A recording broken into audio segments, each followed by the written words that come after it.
Hi everyone, welcome to the first part of a new chapter that is Security Market Indices of Equity chapter. तो सबसे पहले हम start करते हैं definition that is LOSA से। एक इंडेक्स क्या होता है? एक इंडेक्स रिप्रेजेंट करता है एक गिवन मार्केट को, एक security market, be it equity market, fixed income market, AI market, एक मार्केट सेगमेंट को या फिर एक एसेट क्लास को। सिक्योरिटी मार्केट मतलब जैसे Indian equity market, US equity market, like this. Market segment मतलब Indian IT stocks, mid cap stocks, small cap stocks and all these things. Asset class क्या होता है? जैसे कि equity index, bond index, AI index, all these things. Views actual और estimated price, इसमें कुछ में एक्चुअल होता है, कुछ में एस्टिमेटेड होता है। एस्टिमेटेड किस में होता है? रियल एस्टेट में होता है। और कुछ में हम फ्यूचर्स का प्राइस भी लेते हैं, जैसे कमोडिटीज में। तो all these things are done. Security market indices are constructed and managed like a portfolio of securities. एक portfolio of securities बनाते हैं and people can invest that particular portfolio of securities ताकि उन्हें एक diversified approach मिले towards investing. दो चीज़ें होती है, एक होती है प्राइस रिटर्न, एक होती है टोटल रिटर्न। प्राइस रिटर्न का मतलब होता है प्राइस में कितना एप्रिसिएशन हुआ, और टोटल रिटर्न का मतलब होता है price appreciation plus additional income. जैसे इक्विटी के केस में डिविडेंड होता है, बॉन्ड के केस में इंटरेस्ट होता है, कूपन होता है, all this things. Price return मतलब सिर्फ प्राइस का चेंज, और टोटल रिटर्न मतलब प्राइस का चेंज एंड डिविडेंड का, इंटरेस्ट का, ऑल दिस थिंग्स। जब भी हम मल्टी पीरियड रिटर्न्स निकालते हैं तो उस केस में ज्योमेट्रिक मीन का यूज होता है, अरिथमेटिक मीन AM यूज नहीं करते हैं। क्या क्या चॉइसेस हैं इशू होने में, क्या क्या चीज़ें रहती हैं, किस तरह से एक इंडेक्स बनता है, उसकी हम बात करने वाले हैं। एक होती है टारगेट मार्केट, कि हम किसको रिप्रेजेंट करने की कोशिश कर रहे हैं। लेट्स से हम इंडियन लार्ज कैप स्टॉक्स को रेफर कर रहे हैं या फिर ग्लोबल बॉन्ड मार्केट को कर रहे हैं, जैसे MSCI का एक इंडेक्स हो गया उसकी बात कर रहे हैं, या IT स्टॉक्स की बात कर रहे हैं कि ITBs हो गया, फार्मा बीज हो गया, ऑल दीज थिंग्स। मतलब ये तो उनसे बन के आते हैं, ETFs बन के आते हैं। This will specify your investment universe, इससे पता चलेगा मैं किस यूनिवर्स की बात कर रहा हूँ, इसके अंदर क्या क्या चीज़ें होंगी। फिर बात आती है सिक्योरिटी सिलेक्शन। अब उसके अंदर किस किस सिक्योरिटी को लेंगे, किसको नहीं लेंगे, ये एक मैकेनिकल भी हो सकता है, that is by objective rules. जिसकी मार्केट कैप 5000 करोड़ से ऊपर होगी और तो उसको हम लेंगे, या फिर जिसका PE रेशियो इतना होगा हम सिर्फ उसको लेंगे। एक मैकेनिकल अप्रोच भी होता है, या फिर जजमेंटल भी हो सकता है, जैसे हमारा सेंसेक्स हो गया या S&P 500 हो गया, या मार्केट कैप के बेसिस पे लेते हैं कौन सी कंपनी जिसके अंदर इंक्लूड होंगी। May take all the securities, ऐसा भी हो सकता है हम बोलें कि सारी सिक्योरिटीज ले लो, जैसे कि जापान में सारी सिक्योरिटीज लेते हैं in the Tokyo stock exchange में, जो उसका जो इंडेक्स का नाम है टॉपिक्स, तो इसके अंदर सारे स्टॉक्स को ले लेते हैं। तो ऐसे भी इंडेक्स बन सकता है, या फिर एक सैम्पल सिक्योरिटीज ले सकते हैं, जैसे निफ्टी 50।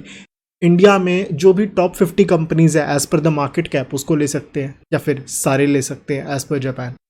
वेट्स तीन तरह से दे सकते हैं, एक होता है equally weighted, price weighted, market cap weighted, and fourth एक और होता है फंडामेंटल वेटेड। इक्वली वेटेड क्या होता है, ये सब चीज़ें क्या होती है, हम आगे अभी डिस्कस करेंगे with in a few minutes. Frequency of rebalancing, कि कैसे कैसे रीबैलेंस करेंगे। जैसे निफ्टी 50 में टॉप 50 स्टॉक्स लेंगे, लेकिन ऐसा भी तो हो सकता है कि कोई कंपनी की मार्केट कैप कम हो गई हो, दूसरी कंपनी की मार्केट कैप उससे ज़्यादा हो गई हो, तो उस केस में कब उसको रिमूव करना है, कब ऐड करना है, that is generally done quarterly भी हो सकता है, मंथली भी हो सकता है, जनरली क्वार्टरली होता है मोस्ट ऑफ द इंडेक्सेस का।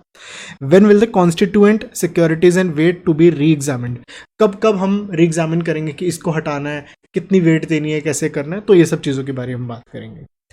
अलग अलग डिफरेंट मेथड्स होते हैं, जैसे हमने बात की थी। एक होता है price weighted index. Price weighted index में हम क्या करते हैं, हम प्राइस को वेट देते हैं। लेट से एक स्टॉक है 10 रुपीज़ का, एक स्टॉक है 200 रुपीज़ का, एक स्टॉक है 700 रुपीज़ का। अगर मुझे इन्हें प्राइस के हिसाब से वेट देना है, लेट से मैं एक पर्सन हूँ, मुझे बोला आपको इन 3 स्टॉक से इंडेक्स बनाना है जो कि प्राइस वेटेड हो, तो मैं इन तीनों का वन शेयर ले लूंगा। इसकी वेट 10 हो गई, इसकी वेट 200 होगी, इसकी वेट 700 होगी। तो जब भी हम प्राइस वेटेड इंडेक्स की बात करेंगे तो उसमें हम इक्वल नंबर ऑफ शेयर्स की बात करेंगे, राइट। प्राइस वेटेड में हम प्राइस को वेट देते हैं। This is how the whole thing is done. यहाँ पे एक डिवाइजर का भी रूल आता है। जनरली जब भी स्टॉक स्प्लिट होता है या स्टॉक रिवर्स स्प्लिट होता है तो उस केस में क्या करते हैं, या फिर बोनस अनाउंस होता है तो उस केस में एक डिवाइजर की हेल्प से हम इसको एडजस्ट भी करते हैं। एडजस्टमेंट थोड़ी सी कॉम्प्लिकेटेड है एंड आई थिंक कि वो रिविजनरी वीडियो में उतना बेटर एक्सप्लेन नहीं कर पाऊंगा, अदरवाइज बहुत ही एक स्ट्रेच्ड वीडियो बन जाएगी। But from the given point मैंने आपको दिखा दिया किस तरीके से इसको भी आप समझ सकते हैं।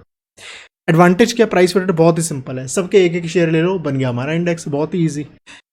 डिसएडवांटेज क्या, प्राइस एक आर्बिट्रेरी नंबर है। आज जाके एमआरएफ का शेयर देखोगे 70,000, 80,000, 90,000 का शेयर है, बट क्या 90,000 का शेयर जो एमआरएफ का है, क्या वो 2,500 का रिलायंस के शेयर के इक्विवेलेंट है क्या? नहीं है, क्योंकि हमें मार्केट वेट को ज़्यादा इंपॉर्टेंस देनी चाहिए, जो कि आगे जाके हम बात करने वाले। तो प्राइस तो एक आर्बिट्रेरी नंबर है। कोई चीज़ 100 रुपये का शेयर है, आज रिलायंस का शेयर 2,500 का है, और अगर एमआरएफ 70,000, 80,000, 90,000 का है, तो क्या एमआरएफ का शेयर बढ़िया हो गया? No, price is just a number. Price से पता नहीं चलता कौन कितना बढ़िया शेयर है। Divisor is a price weighted index that has to be adjusted. तो बार बार इसको स्टॉक स्प्लिट के लिए, रिवर्स स्प्लिट के लिए एडजस्ट करना होता है, ये थोड़ा सा डिसएडवांटेज है। Owing to stock split the weights of all the constituent. और जब एक पर्टिकुलर चीज का वेट चेंज होता है, जैसे कि अगर एक स्टॉक में स्टॉक स्प्लिट हो गया और एक के 2 हो गए, तो इसको 2 हो गया, तो बाकी सबको भी 2 करना पड़ेगा। तो एक के चेंज होने की वजह से आपका पूरी जो इंडेक्स है, पूरे इंडेक्स को आपको पूरा चेंज करना पड़ता है। तो ये थोड़ा सा एक डिसएडवांटेज इसका रहता है। डाउ जोन्स जो है, डाउ जोन्स यूएस का जो इंडेक्स है, उसमें यही प्राइस वेटेड इंडेक्स चलता है। अगला आता है इक्वल वेटेड इंडेक्स। अब प्लीज इक्वल वेटेड को इक्वल नंबर से कंफ्यूज मत करना। प्राइस वेटेड में हम इक्वल नंबर ऑफ शेयर्स लेते हैं, इक्वल वेटेड में हम इक्वल अमाउंट हम लेते हैं। अगर 20 रुपीज़ का शेयर है, 50 रुपीज़ का शेयर है और 100 रुपीज़ का शेयर है, मैं इसके 5 शेयर्स लूंगा, इसके 2 शेयर्स लूंगा, इसके 1 शेयर लूंगा, सच दैट कि इक्वल अमाउंट, अगर आप मल्टीप्लाई करेंगे, इक्वल अमाउंट इन्वेस्ट होगी। इक्वल वेटेड में हम इक्वल अमाउंट लेते हैं, प्राइस वेटेड में प्राइस को वेट देने के लिए हम इक्वल नंबर लेते हैं। This is very very important point and I think यहाँ पे बहुत सारे स्टूडेंट्स कंफ्यूज होते हैं। तो make sure you understand this thing very well. Price को वेट देना है तो प्राइस को वेट देने के लिए इक्वल नंबर ऑफ शेयर्स ले लो, सच दैट कि प्राइस की वेट आ जाए, और इक्वल वेट देने के लिए इक्वल अमाउंट आए, उस केस में नंबर ऑफ शेयर्स ऐसा करो कि वहां पे इक्वल हमें अमाउंट वाइज हमें बेनिफिट मिले। तो यहाँ पे दिया हुआ है कि हम इक्वल डॉलर अमाउंट का हमें सबको हम वेटेज देते हैं। फॉर्मूला क्या होता है, ऑब्वियसली जैसे मैंने बताया वो चीज़ रहती है, और ये भी बहुत ही सिंपल होता है, जैसे आपको बताया सिंपल सा आप इस तरीके से निकाल सकते हैं जैसे आपको भी एक्सप्लेन किया। डिसएडवांटेज क्या है, बार बार रीबैलेंसिंग करने की वजह से ट्रांजेक्शन कॉस्ट बहुत हाई हो सकती है, जिससे जो इंडेक्स की रिटर्न है वो थोड़ी सी कम हो सकती है। Since we assign equal weight to all stocks, security constituting largest और smallest fraction of the target market और अंडर रिप्रेजेंटेड और ओवर रिप्रेजेंटेड। मतलब कि अगर कोई स्टॉक का, लेट से कोई भी स्टॉक अगर बहुत ज़्यादा भाग रहा है, प्राइस तो एक आर्बिट्रेरी नंबर है ना, वो भागते जा रहा है, उसको इक्वल वेट करने के लिए बहुत ही ज़्यादा हमें कैलकुलेशंस करनी पड़ेंगी। उसको लेके कैलकुलेशंस तो ऑल्दो ईजी रहेंगी, बट बार बार उसको रीबैलेंस करने में बहुत ज़्यादा हमारी कॉस्ट लग जाएगी, एंड उस वजह से क्या होगा कि एक मैन पावर जो है वहीं पर ज़्यादा इन्वेस्टेड रहेगी। तो ये थोड़ा सा इसका एक डिसएडवांटेज रहता है।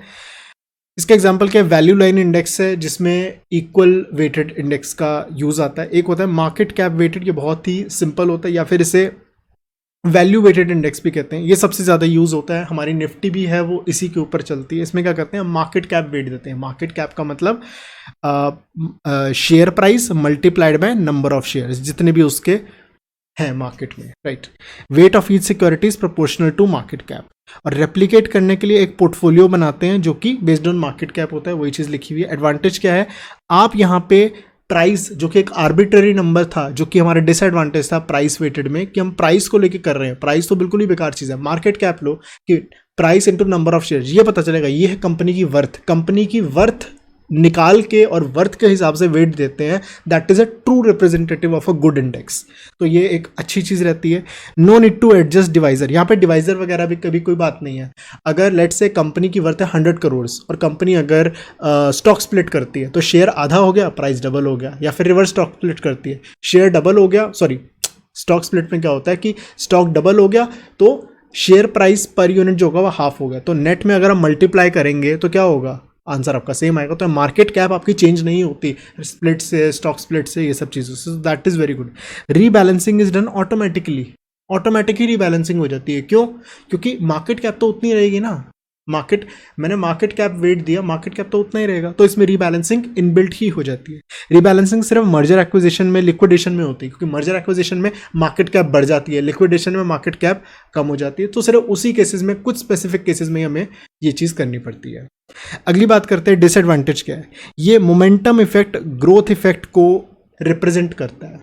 मतलब कि लेट्स से रिलायंस है, रिलायंस का शेयर भागते जा रहा है, उसकी मार्केट कैप बढ़ती जाएगी, मार्केट कैप बढ़ती जाएगी तो उसका इंडेक्स में वेट बढ़ते जाएगा। That shows very good thing कि आप विनर्स को प्रमोट कर रहे हो और जिसकी मार्केट कैप कम होती जा रही है उसका वेट कम दे रहे हो। ये तो बहुत बढ़िया चीज़ होगी। जो शेयर भाग रहा है उसका वेट बढ़ रहा है इंडेक्स में, और जो शेयर गिर रहा है उसका वेट कम होते जा रहा है। इसका मतलब कि इस ऐसे इंडेक्स में इन्वेस्ट करना तो बहुत ही अच्छी बात है। ये ऐसा इंडेक्स है जो नालायकों को निकाल देता है और होशियार लोगों को और वेट देता है। So it's a very good thing. That's why index fund investing is very good, and that's the very reason कि most of the managers, fund managers out perform नहीं कर पाते इंडेक्स को, क्योंकि इंडेक्स का इनबिल्ट मैकेनिज्म, निफ्टी का inbuilt mechanism है कि वो अच्छे स्टॉक्स को, अच्छे घोड़ों को आगे भगाता है और जो लूजर्स हैं उनको निकालते जाता है वहाँ पे, और नए घोड़ों को लाते जाता है, नए बेटर इन्वेस्टमेंट्स को, बेटर स्टॉक्स को ऐड करते जाता है। एंड वही एक फंड मैनेजर जो कि इमोशनली थोड़ा बहुत कभी सोचता होगा, वो कहता है अरे यार ये जीत जाएगा, ये स्टॉक चल जाएगा, हो जाएगा, उस चक्कर में वो इंडेक्स को 99% of the fund managers are not able to beat the index, because index is very mechanical. इसमें कोई जजमेंट नहीं होती। जिसकी मार्केट कैप ज़्यादा उसका वेट ज़्यादा, जिसकी मार्केट कैप कम उसका वेट कम, और जो बहुत ही मार्केट वेट कम होती जा रही है भाई इसको निकाल के बढ़िया वाला स्टॉक डालो। So that's very good. मतलब आपके लिए एक फंड मैनेजर ऑलरेडी है जो बढ़िया स्टॉक्स को और प्रमोट कर रहा है, बेकार स्टॉक्स को कम वेट दे रहा है, और जो बहुत बेकार कर रहे हैं उसको निकाल के और बढ़िया स्टॉक्स ऐड कर रहा है। तो इतना बढ़िया फंड मैनेजर आपको फ्री में मिल रहा है, तो why pay to any fund manager to manage your funds. अगले कुछ वेरिएशंस आते हैं मार्केट कैप वेटेड को लेके, that is float adjusted index. I think उसको हम नेक्स्ट सेशन में कवर करते हैं, क्योंकि यहाँ पे थोड़ा सा और डिटेल में हो जाएगा। तो आज के लिए वीडियो को इतना रखते हैं। Thank you, bye bye.